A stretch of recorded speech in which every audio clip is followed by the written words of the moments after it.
कामाक्षि मादर्दभक्ते कामदानैकदक्षे स्थिते भक्तपक्षे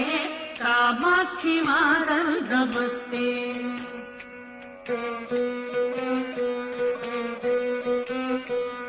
कामारिकान्ते कुमारी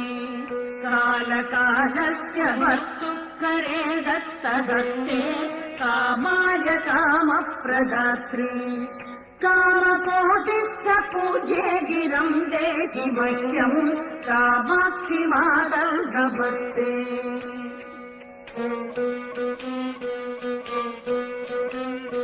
श्रीचक्रमध्ये वसन्ति